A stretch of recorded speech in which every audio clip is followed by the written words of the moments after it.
नमस्कार, मी विकास मेरगडे. विकास नामा या डिजिटल प्लॅटफॉर्ममध्ये आपल्या सर्वांचं स्वागत आहे. आज आपण चर्चा करतोय खालापूरच्या राजकारणासंदर्भामध्ये.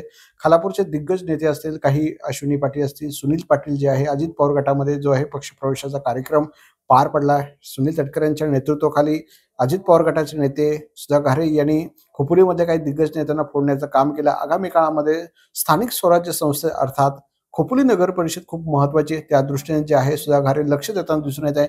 आणि खालापूरमध्ये जो फटका जो बसला होता विधानसभेला, त्या दृष्टीने जे राजकीय रणनीती जो आखण्याचं काम जे आहे सुधा घारे करताना दिसून येते. मूळ मुद्दा असा की सुनील पाटील जे आहेत काही दिवसापूर्वी, काही म्हणजे 2-3 महिन्यापूर्वी विधानसभेच्या निवडणुकीमध्ये ते ठाकरे गटाला सोडून अखेर ठाकरे गटाला जय महाराष्ट्र करत शिंदेच्या शिवसेनेमध्ये त्यांनी जे आहे ते त्यांचा पक्षप्रवेश पार पडला.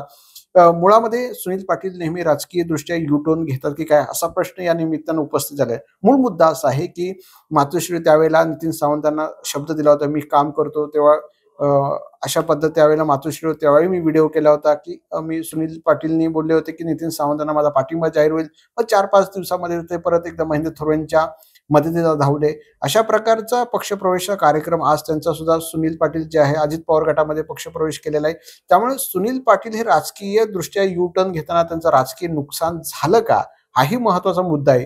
त्यामुळे अशा राजकीय दृष्ट्या महत्वाचा मुद्दा जो आहे खालापूरमध्ये आता मग राष्ट्रवादीचे जे आहेत सुधा घारे ते खोपोलीमध्ये लक्ष देत असलं तरी मग सुनील पाटीलला हे सतत पक्ष बदल असले, मग राष्ट्रवादी, मग शिवसेना, पुन्हा अजित पवार गट, असे 3-4 पक्ष बदललेले आहेत.